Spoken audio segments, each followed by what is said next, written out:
KTO Radio présente À haute voix la lecture intégrale des œuvres spirituelles majeures. Aujourd'hui, les Confessions de saint Augustin.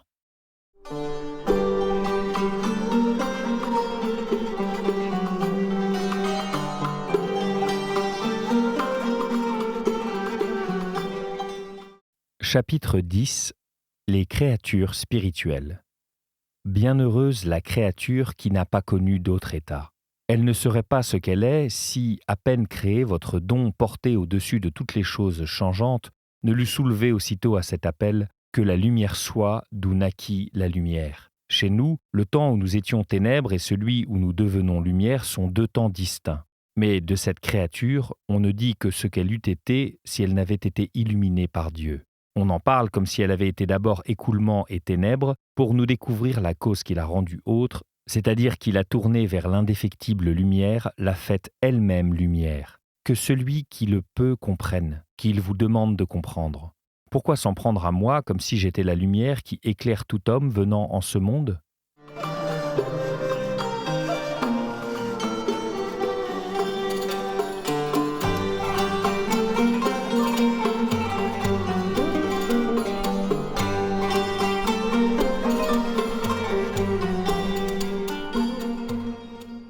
Chapitre 11. L'homme, image de la Trinité. Qui est capable de comprendre la Trinité toute-puissante ? Cependant, qui n'en parle, en admettant que ce soit bien d'elle qu'on parle ? Rare est l'âme qui, parlant d'elle, sait ce qu'elle dit. On conteste et on se querelle, mais personne sans paix intérieure ne saurait contempler cette vision. Je voudrais que les hommes fissent réflexion sur trois choses qu'ils peuvent percevoir en eux-mêmes. Elles diffèrent grandement toutes les trois de la Trinité, et je ne les mentionne que pour qu'elles leur servent de thème où exercer et essayer leur pensée et leur fassent ainsi comprendre combien ils sont loin de ce mystère. Voici ces trois choses: être, connaître, vouloir. Car je suis, je connais, je veux. Je suis celui qui connaît et qui veut.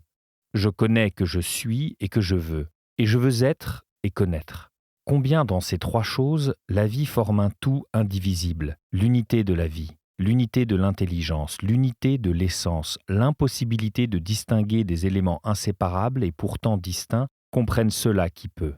Ce qui est certain, c'est que l'homme est en présence de lui-même, qu'il examine, qu'il voit et me réponde.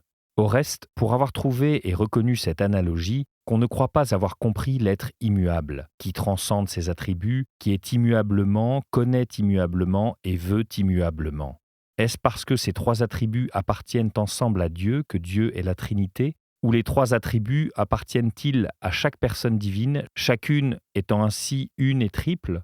Ou encore, est-ce l'un et l'autre qui est le vrai, la Trinité, miraculeusement simple et multiple, étant à elle-même sa propre fin infinie, ce qui fait qu'elle est, se connaît et se suffit immuablement dans la grandeur surabondante de son unité ?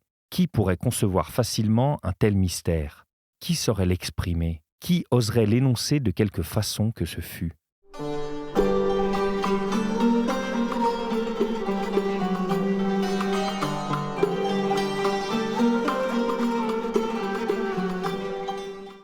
Chapitre 12. Sens mystique de la création.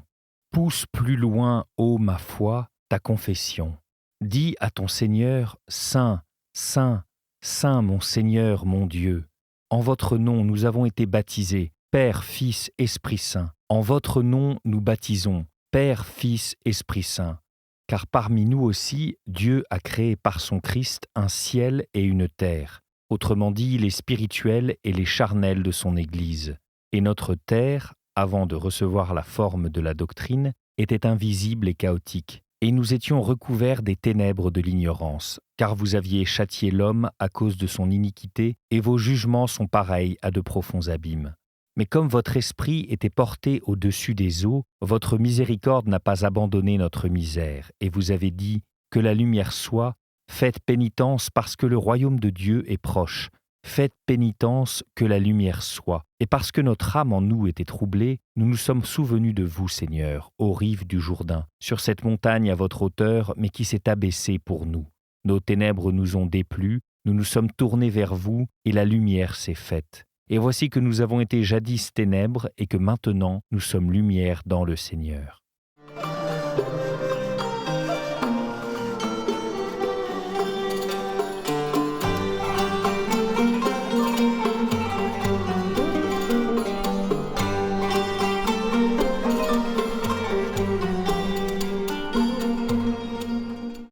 Chapitre 13. En quoi nous sommes lumière dans le Seigneur. Cependant, nous ne le sommes encore que par la loi et non point par une claire vue. Car c'est en espérance que nous sommes sauvés, mais l'espérance qui voit n'est plus l'espérance. L'abîme appelle encore l'abîme, mais déjà par la voix de vos cataractes. Celui qui dit « Je n'ai pu vous parler comme à des créatures spirituelles, mais comme à des créatures charnelles », celui-là ne pense pas avoir encore atteint le but, et oubliant ce qui est derrière lui, il avance vers ce qui est devant lui, et il gémit sous le poids qui l'accable, et son âme a soif du Dieu vivant, comme le cerf a soif des eaux de source, et il dit « Quand donc arriverai-je » Car il désire l'abri de sa demeure qui est au ciel, et il interpelle l'abîme inférieur en ces termes « Ne vous conformez pas à ce siècle, mais réformez-vous et renouvelez votre cœur, et ne soyez pas des enfants par l'intelligence, mais soyez des tout-petits au regard de la malice, afin d'être parfaits par l'intelligence, et encore, ô Galates stupides, qui vous a fascinés. Mais ce n'est plus sa voix qui parle ainsi, c'est la vôtre. Car vous avez envoyé votre esprit du haut du ciel par celui qui est monté au ciel et a ouvert les cataractes de ses dons, afin qu'un torrent de joie se répandît dans votre cité. C'est pour cette cité que soupire l'ami de l'époux qui possède déjà les prémices de l'esprit, mais qui gémit encore parce qu'il attend l'adoption et le rachat de sa personne. C'est pour elle qu'il soupire, car il est membre de l'épouse du Christ. Pour elle, il est plein de zèle, car il est l'ami de l'époux. Pour elle, non pour lui-même, car c'est par la voix de vos cataractes et non par sa propre voix qu'il s'adresse à l'autre abîme, objet de son zèle et de sa crainte. Il craint que comme le serpent trompa Ève par sa ruse, ainsi les intelligences débiles ne se gâtent et ne déchoient de la pureté qui est dans notre époux, votre Fils unique. Quelle sera éclatante cette lumière, lorsque nous le verrons tel qu'il est, et que seront passées ces larmes qui sont devenues le pain de mes jours et de mes nuits, tandis qu'on me pose cette question quotidienne, « Où est ton Dieu ?»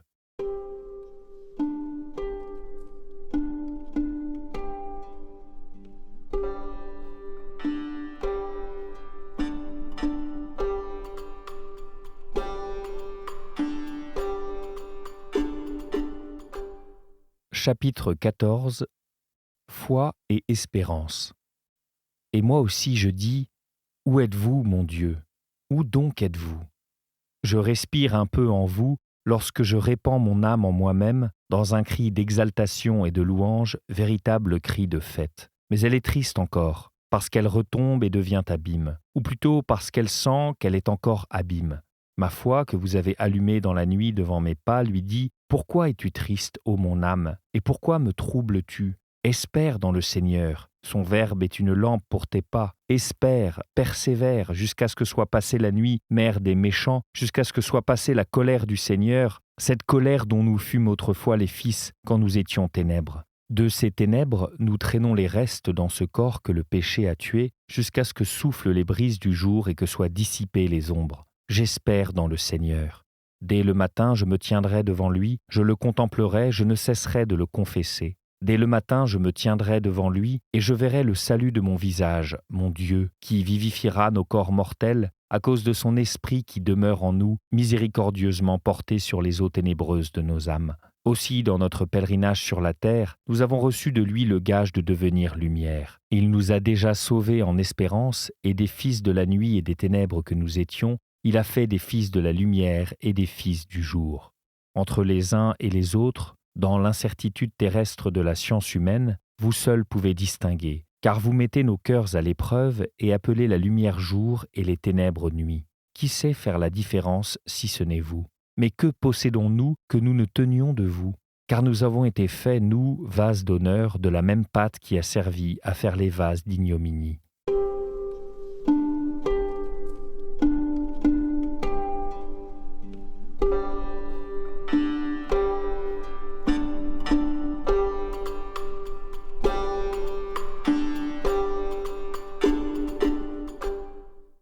Chapitre 15.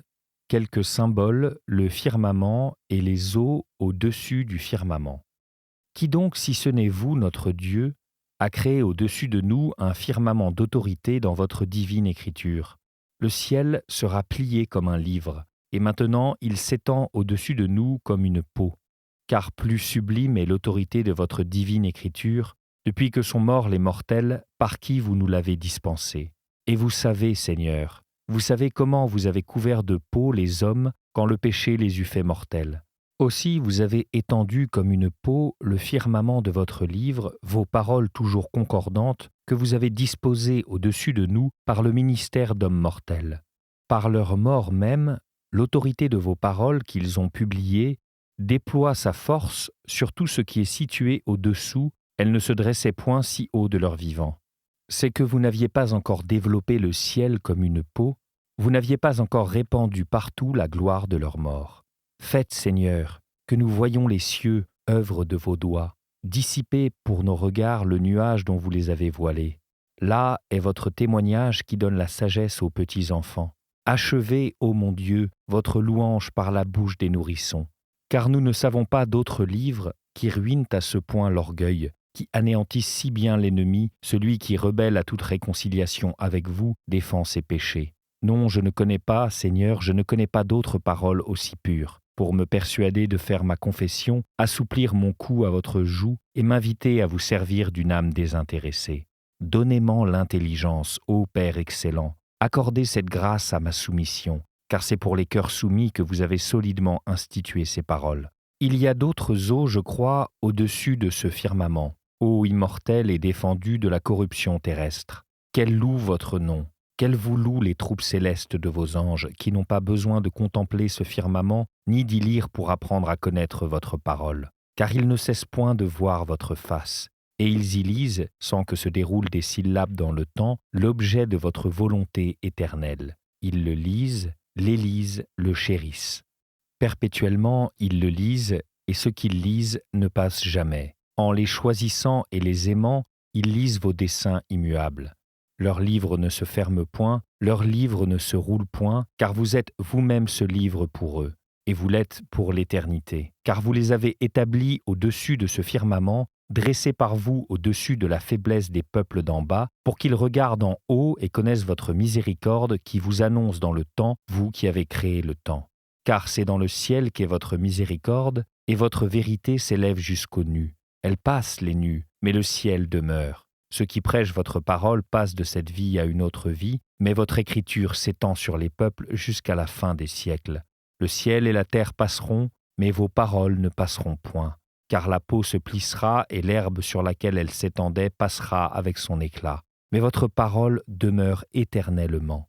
Maintenant, c'est dans l'énigme des nus et à travers le miroir du ciel, et non comme elle est réellement qu'elle nous apparaît. Car nous aussi, malgré l'amour qu'a pour vous notre Fils, il n'est pas facile encore de distinguer ce que nous serons. Il nous a remarqués à travers son enveloppe de chair, il nous a caressés, il nous a enflammés d'amour, et nous courons après ses parfums. Mais lorsqu'il apparaîtra, nous lui ressemblerons, car nous le verrons comme il est réellement. Le voir tel qu'il est, ce sera notre félicité, mais nous ne la possédons pas encore.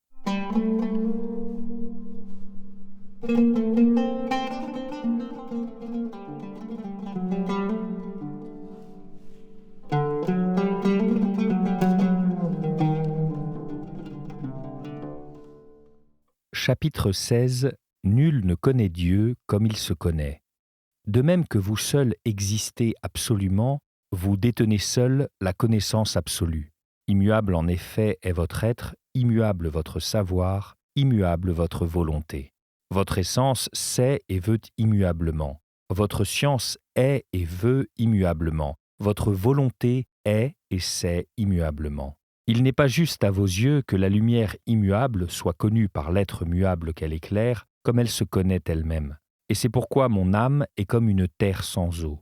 Pas plus qu'elle ne peut tirer d'elle-même sa lumière, elle ne peut se rassasier par ses propres moyens. Car c'est en vous qu'est la fontaine de vie, comme c'est dans votre lumière que nous verrons la lumière.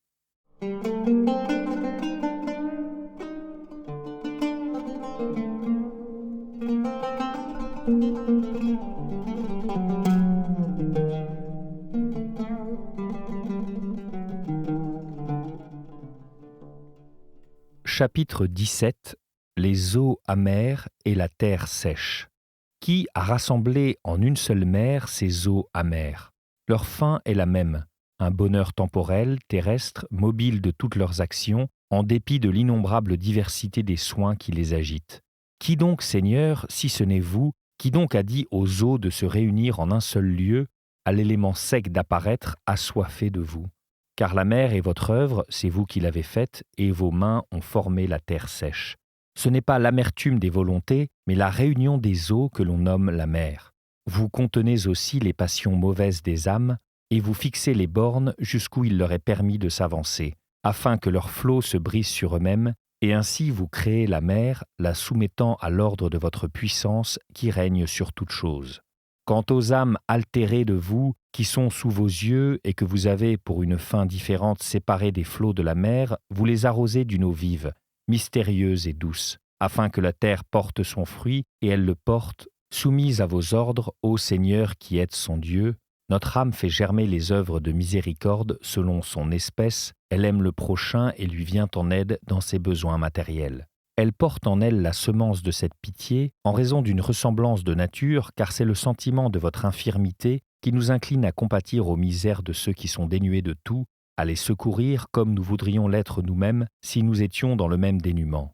Et il ne s'agit pas seulement d'un appui facile, pareil à un gazon léger, mais d'une protection d'un appui énergique, vigoureux comme un arbre qui porte des fruits, symbole de bienfait pour arracher à la main du puissant la victime d'une injustice et lui prêter l'abri ombragé, l'aide solide d'une justice vraiment juste.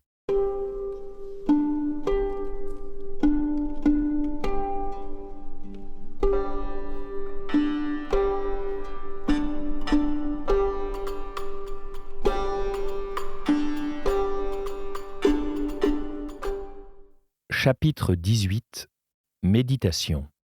Seigneur, de même que vous créez et donnez la joie et la force, faites aussi, je vous le demande, que naisse de la terre la vérité et que la justice jette les yeux sur nous du haut du ciel, et que dans le firmament brillent des flambeaux.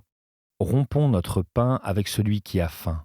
Accueillons dans notre demeure le pauvre sans toit. Vêtons celui qui est nu, et ne méprisons point ceux qui sont de la même race que nous. Quand de tels fruits naissent de notre terre, regardez-les et dites « cela est bon ».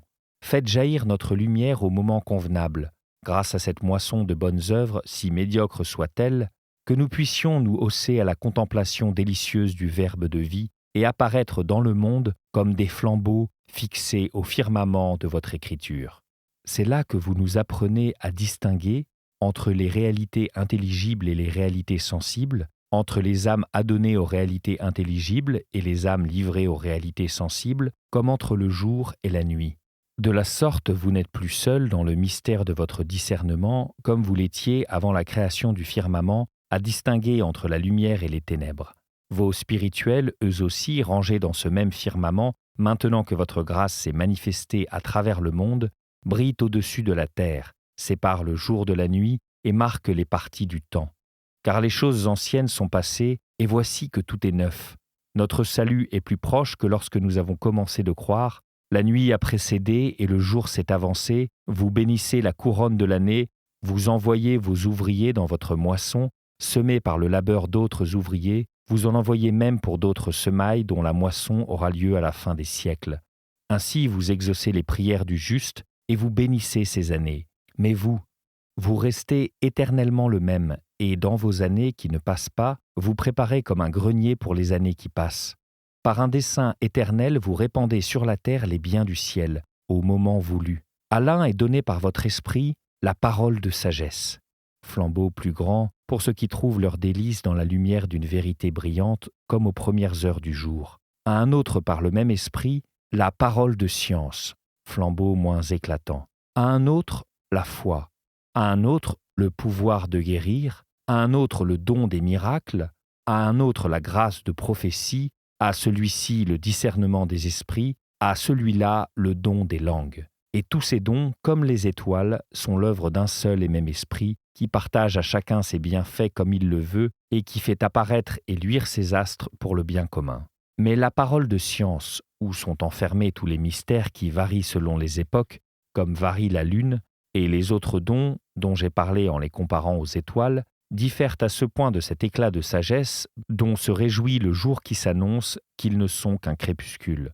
Ils sont pourtant nécessaires pour ces hommes à qui votre si prudent serviteur n'a pu s'adresser comme à des spirituels, mais comme à des charnels, lui qui prêche la sagesse parmi les parfaits. Quant à l'homme charnel, qui, pareil à un petit enfant dans le Christ, ne boit que du lait jusqu'à ce qu'il ait la force de prendre une nourriture solide et que ses yeux supportent l'éclat du soleil, que celui-là ne se croit pas abandonné dans sa nuit, qu'il sache se contenter de la lumière de la lune et des étoiles. Voilà les leçons que vous nous donnez, vous, notre Dieu parfaitement sage, dans votre livre qui est notre firmament, pour que nous distinguions toutes choses dans une contemplation admirable, bien que nous soyons encore sous la loi des signes, des temps, des jours et des années.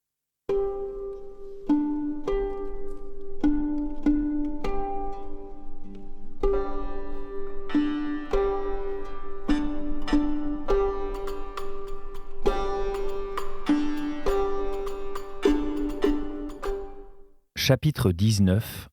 Encore l'allégorie de la terre sèche. Mais d'abord, lavez-vous, purifiez-vous, ôtez le mal de vos cœurs et de mes yeux, pour que se montre la terre sèche. Apprenez à faire le bien, soyez justes pour l'orphelin et défendez la veuve, afin que la terre produise des pâturages et des arbres lourds de fruits. Venez et expliquons-nous, dit le Seigneur, et ainsi au firmament du ciel s'éclaireront des flambeaux qui brilleront au-dessus de la terre. Le riche de l'Évangile demandait au bon maître ce qu'il lui fallait pour gagner la vie éternelle.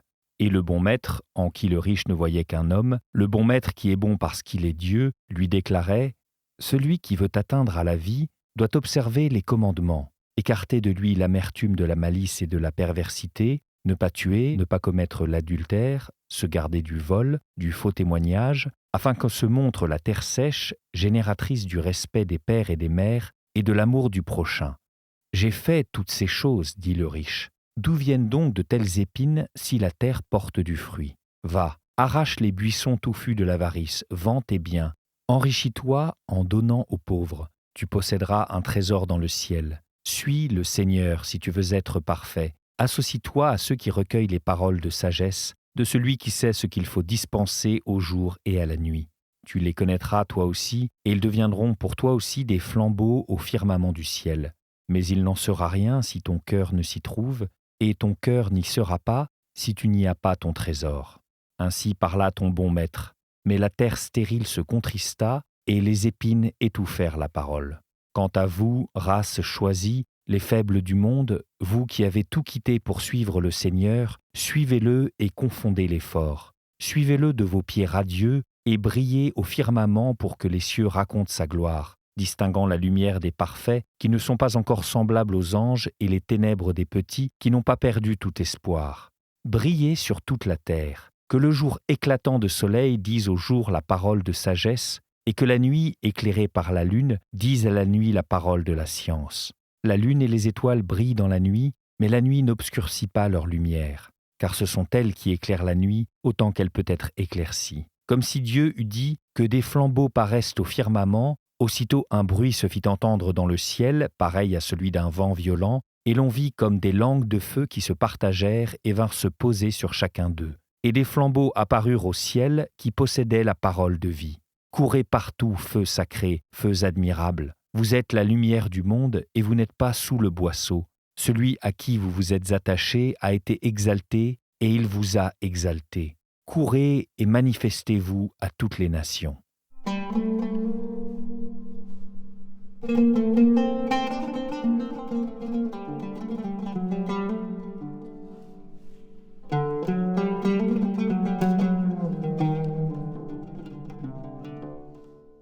Chapitre 20. Les reptiles et les oiseaux.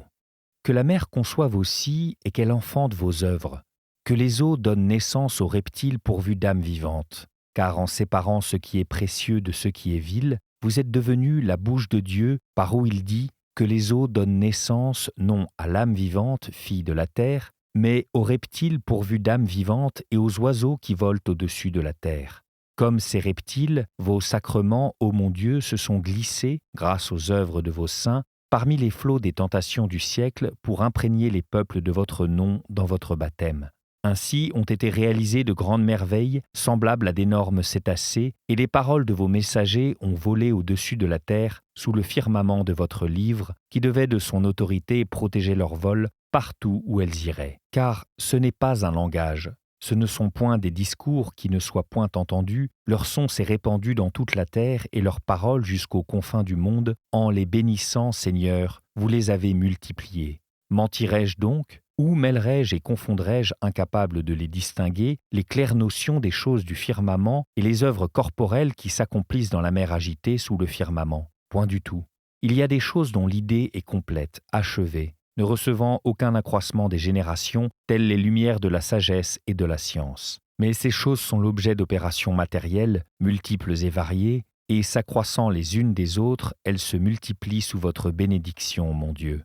C'est ainsi que vous avez compensé la faiblesse vite dégoûtée de nos sens, en donnant à une vérité unique le moyen de s'exprimer en figure aux yeux de l'esprit de mille façons par des mouvements physiques. Voilà ce qu'ont produit les eaux, mais grâce à votre Verbe. Tout cela est issu des besoins des peuples fermés à votre vérité éternelle, mais grâce à votre Évangile, car ce sont ces eaux qui ont fait jaillir ces choses, et leur amertume stagnante a été cause que votre Verbe les en a fait sortir. Tout est beau qui est votre œuvre. Mais vous êtes ineffablement plus beau, vous qui avez créé tout ce qui existe. Si Adam n'avait été séparé de vous par sa chute, de son sein ne serait pas sorti l'océan amer du genre humain, avec sa curiosité profonde, son orgueil plein de tempêtes, ses flots instables. Et les dispensateurs de votre parole n'auraient pas eu besoin de figurer au milieu de la mer immense par des opérations physiques et sensibles, vos actes et vos paroles mystiques, car c'est en ce sens que j'entends ces reptiles et ces oiseaux. Mais les hommes initiés à ces signes, imprégnés d'eux, ne sauraient progresser au-delà des sacrements matériels auxquels ils sont soumis si leur âme ne se haussait à la vie de l'esprit et, après la parole première, ne tendait à la perfection. C'était À haute voix, une émission de KTO Radio. Aujourd'hui, les confessions de saint Augustin. Lecture, Fitzgerald Berton. Captation et réalisation, Gustave Schlicht et Thibaut Dagalier. Une émission disponible en podcast sur ktoradio.com ou sur l'application KTO Radio.